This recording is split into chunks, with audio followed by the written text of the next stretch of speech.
A cualquiera que hubiera visto a Lina aquella mañana en Lisboa, le habría parecido simplemente otra mujer joven, llevando a su hijo de 3 años de la mano, con el cabello recogido deprisa y un cansancio que no se disimulaba ni con maquillaje. Tenía 32 años y pasaba la mayor parte de sus días entre la cocina, la limpieza y las idas y vueltas a la guardería, mientras Tiago aseguraba que trabajaba demasiado para mantener la casa. Pero ese día, Lina caminaba con algo que no se veía. Una mezcla de vértigo, esperanza y incredulidad.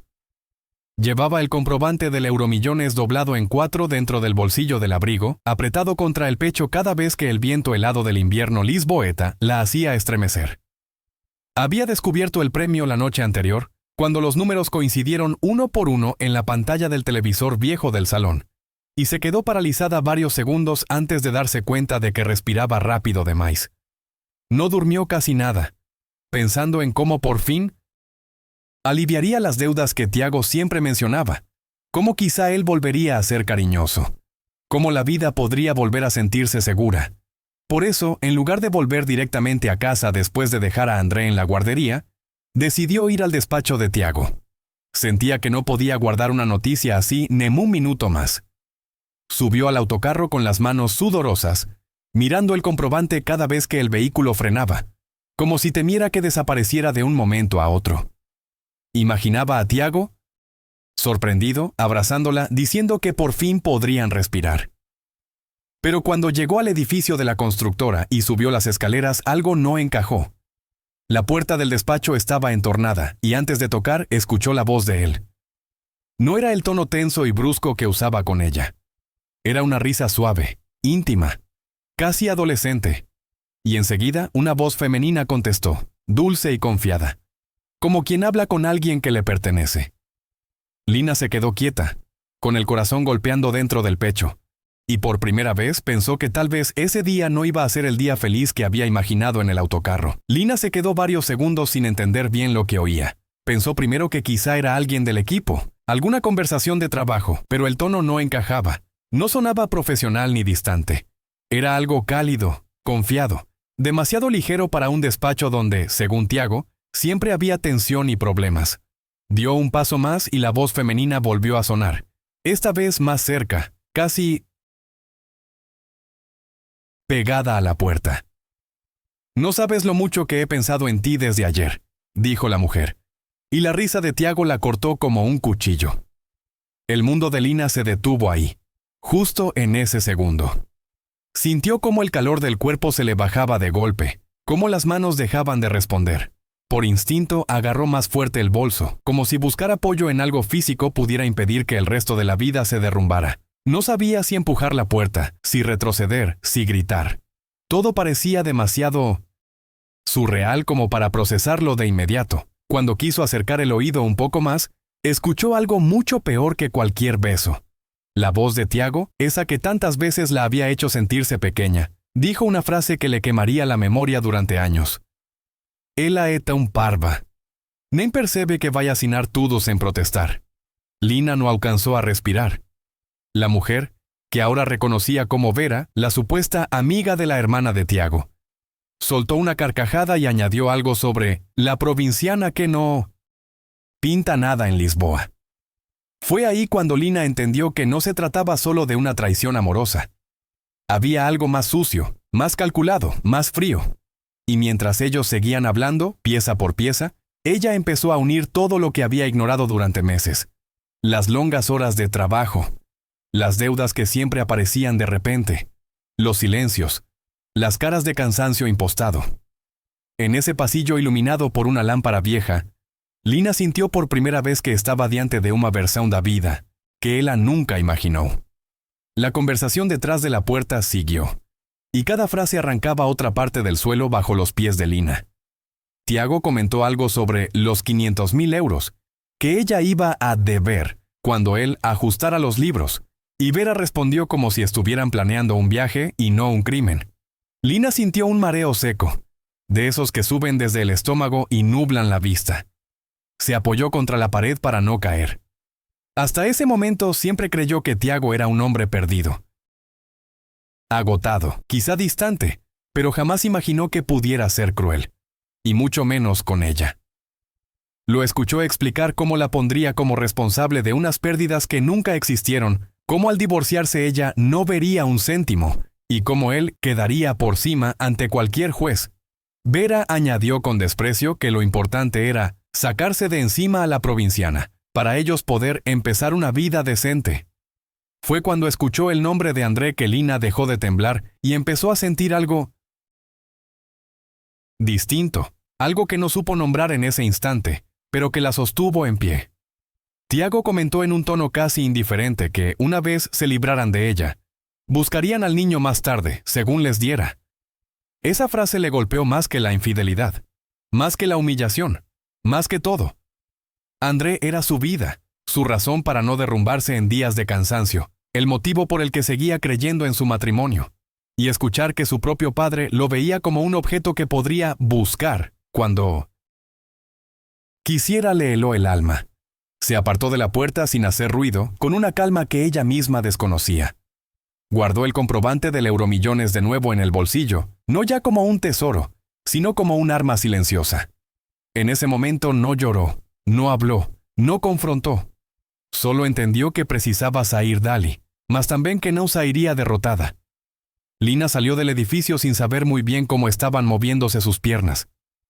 Caminó varias calles sin mirar semáforos ni escaparates, con la mente acelerada y el pecho apretado, como si hubiera tragado algo que no lograba digerir. Cuando por fin llegó a un banco de la avenida principal, se sentó y apoyó las manos en las piernas para no desmoronarse allí mismo. Intentó procesar cada palabra que había escuchado detrás de aquella puerta. La burla, el desprecio, el plan para culparla de una deuda inventada, la conversación sobre librarse de ella, como si fuera un estorbo, y lo peor de todo, la ligereza con la que mencionaron a su hijo. Era extraño, pero cuanto más repetía mentalmente aquellas frases, menos espacio dejaba al dolor y más entraba una claridad agresiva, casi fría. Llegó a pensar que quizá ese golpe tan repentino era la única forma de despertarla de una vida que llevaba años desmoronándose sin que ella lo viera. Cuando sintió que podía volver a respirar sin marearse, sacó de la cartera el billete premiado, esa pequeña hoja que horas antes simbolizaba un futuro feliz en familia. Lo miró largo rato, los números alineados, como una burla involuntaria del destino. Todo lo que había imaginado minutos antes, pagar deudas, salvar el matrimonio, dar estabilidad a André, ya no existía, pero en medio de aquel caos emocional, algo dentro de Lina se alineó. Entendió que revelar el premio a Tiago significaría perderlo todo. Él se quedaría legalmente con la mitad, y con su crueldad recién descubierta, quizá hasta intentaría quedarse con el resto. Cerró los ojos y respiró hondo. Por primera vez desde que salió de casa esa mañana tuvo un pensamiento firme, sólido. No iba a permitir que él destruyera su vida ni la de su hijo. Si había una mínima chance de protegerlos, iba a agarrarla con todas sus fuerzas. Lina tomó un taxi directamente hacia la estación, sin pensarlo demasiado. No quería volver al piso que compartía con Tiago. No podía enfrentarse a él fingiendo normalidad después de escuchar todo aquello. Compró el primer billete disponible hacia el Alentejo, donde vivía su madre, y se sentó junto a la ventana del vagón casi vacío, abrazando su bolso como si dentro llevara algo frágil y vivo. Durante el trayecto, el paisaje fue cambiando de edificios a campos abiertos, pero su mente seguía atrapada en esa puerta entreabierta, en esas voces que desarmaron por completo lo que ella creía ser su vida. Sintió rabia, tristeza, vergüenza, miedo, pero también una determinación nueva, casi desconocida. Sabía que necesitaba ayuda, alguien que no la juzgara, alguien que pudiera sostenerla mientras ella misma intentaba no caerse del todo, y su madre era la única persona que aún le despertaba ese sentimiento de seguridad. Cuando llegó a la casa de su infancia, su madre tardó menos de un segundo en notar que algo estaba mal. Lina intentó hablar, pero la voz no le salía. Le temblaban tanto las manos que apenas consiguió sacar el billete del Euromillones del bolsillo. Se sentaron en la mesa de la cocina, la misma donde tantas veces había tomado chocolate caliente de niña. Y Lina finalmente explotó. Contó la traición, la humillación, el plan de Tiago para culparla de una deuda inexistente, la amenaza velada sobre André, y por último, el premio que había caído del cielo justo antes de que todo se derrumbara. Su madre la escuchó sin interrumpir, con los labios apretados y los ojos brillando entre shock y furia contenida. Cuando Lina terminó, su madre no dudó. Le tomó las manos con fuerza y prometió ayudarla. Esa noche, por primera vez en mucho tiempo, Lina sintió que no estaba sola. Tenía miedo. Sí, pero también un principio de esperanza. A primera hora de la mañana siguiente, antes incluso de que el sol terminara de salir sobre los campos tranquilos del Alentejo, la madre de Lina tomó el autobús hacia la ciudad para levantar el premio. No quiso que Lina la acompañara. Dijo que sería más seguro así, menos llamativo. Lina pasó esas horas sola en la casa, caminando de un lado a otro, tratando de ordenar sus pensamientos sin conseguirlo. Cada sonido del viento entre los árboles le recordaba que su vida había dado un giro brutal en cuestión de horas. Cuando su madre volvió, traía un sobre cerrado y una expresión seria pero firme. Explicó que el dinero ya estaba en una cuenta segura, abierta únicamente a nombre de Lina, sin posibilidad de rastrear ninguna conexión con Tiago. Lina respiró aliviada, aunque el alivio duró apenas unos segundos. Sabía que ese era solo el primer paso. Lo que venía después sería mucho más complicado. Antes de regresar a Lisboa, su madre le preparó una comida simple como cuando era niña y le pidió que comiera algo para recuperar fuerzas. Mientras compartían la mesa, Lina volvió a repasar mentalmente lo que había escuchado en el despacho, el plan para incriminarla, las risas a costa de su ingenuidad, el desprecio por su maternidad. Aquello ya no sonaba a un error o a una aventura pasajera. Era una traición completa, meticulosa, premeditada. Su madre, que había guardado silencio hasta entonces, le dijo que no volviera a casa sin un plan preciso y sin una actitud distinta. No dejes que él piense que te rompió, le dijo con voz baja pero decidida. Lina entendió perfectamente lo que significaban esas palabras. Si quería proteger a André y salvar lo que quedaba de su vida, tendría que actuar, observar, disimular y esperar el momento adecuado. No podía volver siendo la misma mujer que salió de allí 2 días antes. Lina regresó a Lisboa con el estómago encogido y una calma que no era realmente calma, sino una especie de frialdad necesaria para no derrumbarse. Cuando abrió la puerta del piso, Tiago estaba en el salón, fingiendo sorpresa por su ausencia y usando ese tono de víctima que tantas veces la había confundido. Lina respondió con pocas palabras, como si estuviera cansada, como si de verdad creyera que había cometido un error, gastando las supuestas poupanzas en un seguro para André. Tiago, al verla debilitada, cambió rápidamente de postura. Se mostró comprensivo, incluso amable, como si la estuviera perdonando por una falta grave. Y en ese momento Lina entendió que su actuación debía ser impecable. Cada gesto, cada silencio y cada lágrima simulada serían parte de un plano mayor. No podía levantar sospechas, no podía permitir que él viera la fuerza que estaba empezando a despertar dentro de ella. Esa misma noche, Tiago sugirió que Lina ayudara en la empresa para compensar el supuesto gasto inesperado. Le dijo que podría limpiar las salas, hacer café, organizar archivos, cosas simples. Y Lina aceptó, fingiendo gratitud, como si necesitara redimirse. Por dentro sentía un nudo constante que mezclaba rabia y adrenalina, pero sabía que esa era su entrada al lugar donde todo se estaba gestando. Al día siguiente comenzó. Llegó temprano, con ropa sencilla y el cabello recogido, intentando pasar desapercibida. Vera la miró con una sonrisa torcida, encantada de verla en ese papel servil. Los empleados la saludaron con educación distante, como se saluda a alguien que no cuenta. Tiago,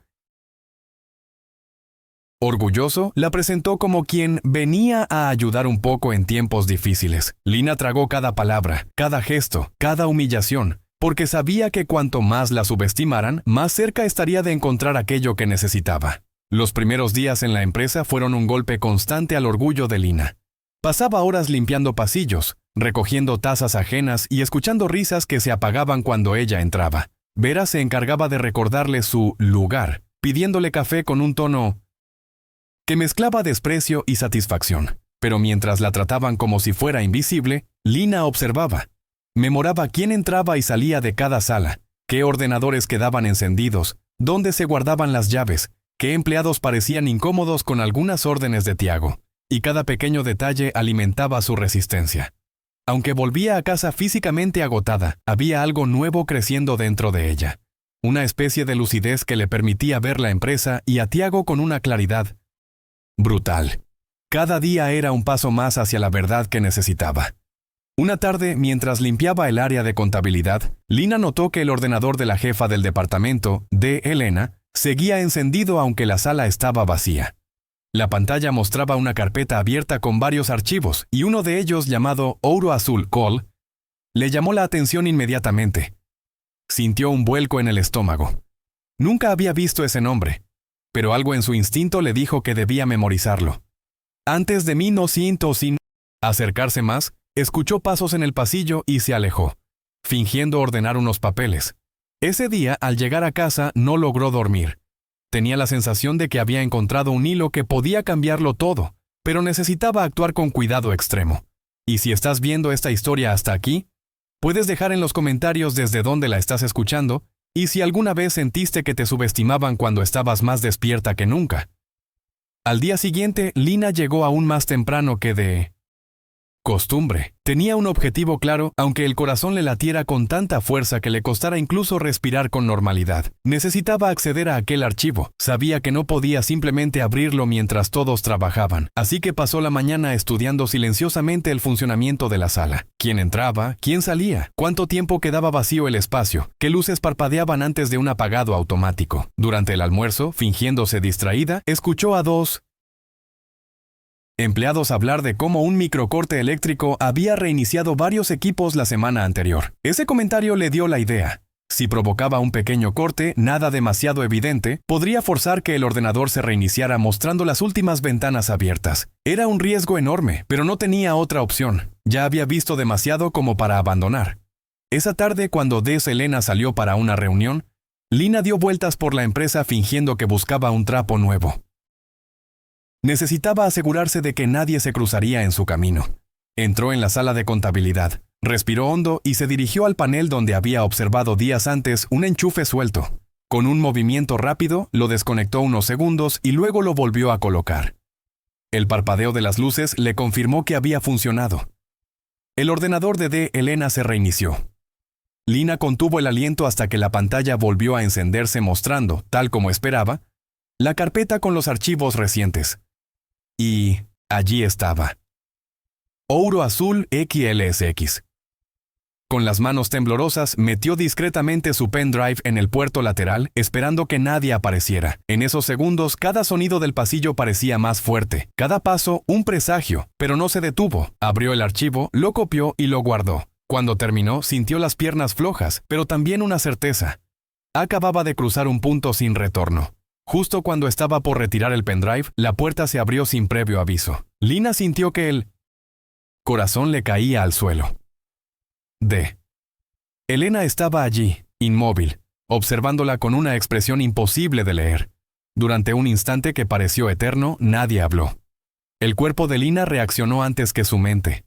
Escondió el pendrive en la manga y bajó la mirada, esperando un grito, un despido, quizás incluso que llamaran a Tiago. La contadora dio un par de pasos hacia ella, con los ojos fijos en la pantalla del ordenador. ¿Qué haces aquí?, preguntó con una calma tensa que heló el aire. Lina no pudo responder. Le temblaban las manos y la garganta estaba completamente cerrada. Sintió de nuevo ese mareo seco, el mismo que la golpeó cuando escuchó a Tiago hablar de la traición. Pero esta vez no había dónde esconderse.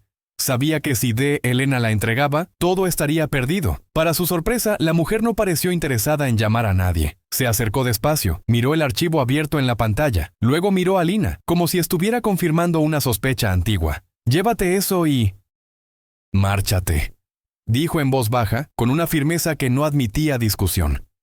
Lina parpadeó, sin entender.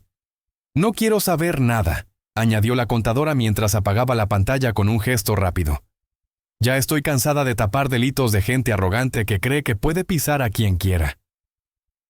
Lina sintió un nudo en la garganta y una mezcla de alivio y desconcierto que casi la derrumbó. D. Elena no le pidió explicaciones, no le hizo preguntas, no exigió nada. Solo le abrió la puerta y repitió: «Vete. Y cuídate». Lina salió casi sin sentir el suelo bajo sus pies, con el pendrive apretado en la mano y la certeza de que acababa de ganar una aliada inesperada. Cuando Lina salió del edificio, el aire frío le golpeó el rostro y por un momento sintió que podía respirar nuevamente. Caminó sin rumbo durante varias calles, intentando procesar lo que acababa de vivir. El pendrive parecía pesar una tonelada dentro de su bolsillo, no por su tamaño, sino por lo que significaba. Tenía en sus manos las pruebas de todo lo que Tiago había estado ocultando. Las transferencias ilegales, los libros duplicados, la deuda falsa creada específicamente para culparla. Cada paso que daba la hacía más consciente de que ya no estaba atrapada. Había pasado semanas sintiéndose invisible, humillada, convertida en una sombra dentro de la empresa. Pero ahora tenía algo que Tiago nunca imaginó que ella encontraría: la verdad. Y esa verdad, aunque todavía la aterraba, también le daba fuerzas que jamás había sentido. Sabía que no podía volver al piso actuando como si nada hubiera pasado. Tenía que mantener la calma, pero también tenía que pensar con cabeza fría. Caminó hasta un parque cercano y se sentó en un banco, observando cómo los niños corrían y gritaban alrededor. Durante unos minutos el ruido le sirvió para anclarla, para recordarle que aunque su mundo estuviera de cabeza, André seguía siendo su centro. Abrió el bolso con manos temblorosas y tocó el pendrive, como si asegurarse de que seguía allí la mantuviera firme. Empezó entonces a estructurar mentalmente un plan: guardar una copia en un lugar seguro, evitar confrontar a Tiago directamente y sobre todo aparentar normalidad hasta que pudiera actuar sin riesgo. Era un equilibrio difícil, pero ya había demostrado que podía fingir cuando era necesario. Ahora no solo lo hacía por ella, sino por su hijo. Cuando finalmente regresó a casa, encontró a Tiago sentado frente al televisor, como si no tuviera ninguna preocupación en menos el mundo. Él la miró apenas unos segundos, evaluando su expresión, intentando descifrar si algo había cambiado. Lina sostuvo su mirada con la serenidad más convincente que pudo reunir, esa que había practicado durante días para no levantar sospechas. Le dijo que estaba cansada, que había sido un día largo en la empresa, y él asintió sin mucho interés, satisfecho de verla en ese papel dócil que tanto le convenía. Mientras preparaba la cena, Lina escuchaba su propia respiración, lenta y controlada, recordándose una y otra vez que no podía fallar ahora. Cada gesto, cada palabra, cada silencio tenía que encajar en una versión calculada de sí misma. Tiago no podía sospechar que la mujer que él creía completamente manipulable acababa de poner en marcha su caída. Esa noche, cuando André por fin se quedó dormido, Lina se encerró en el baño con el pretexto de ducharse. Cerró la puerta con llave y sacó el pendrive de su bolsillo.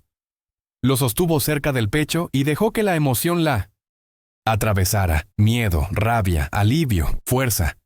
Sabía que ese pequeño objeto era su seguro de vida, su escudo, su salida. Y también sabía que tenía que encontrar un sitio donde esconderlo hasta la mañana siguiente, cuando pudiera hacer copias y guardarlas en diferentes lugares.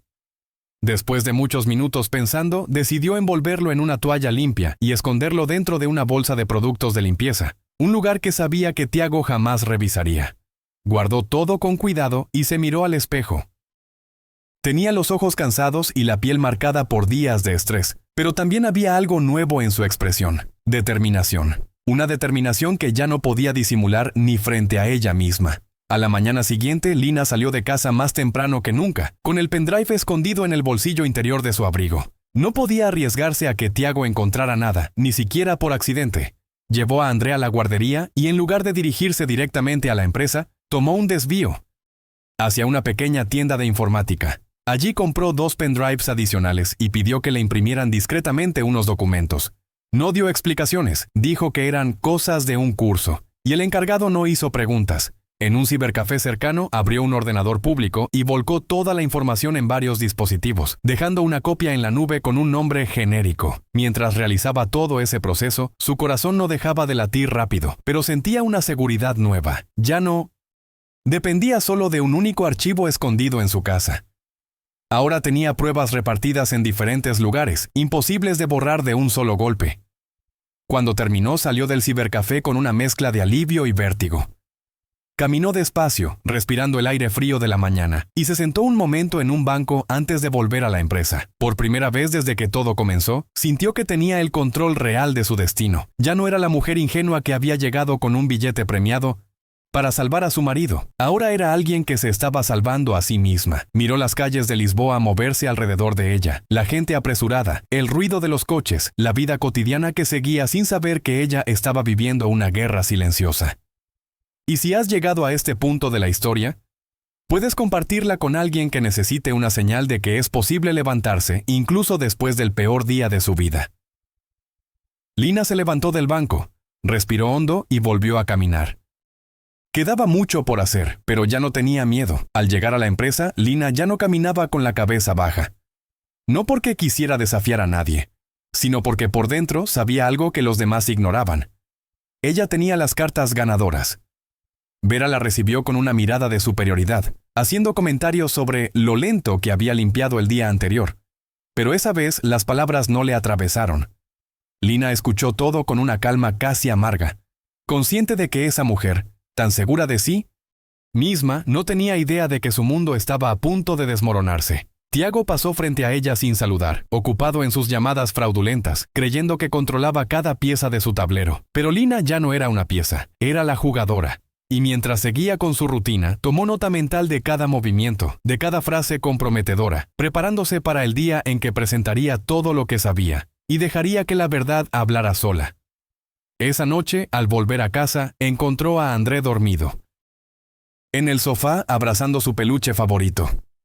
Se agachó lentamente y le dio un beso en la frente, sintiendo que cada paso que había dado en esas últimas semanas había sido por él. Después se sentó en el suelo, apoyó la espalda contra la pared y dejó que por fin las lágrimas escaparan.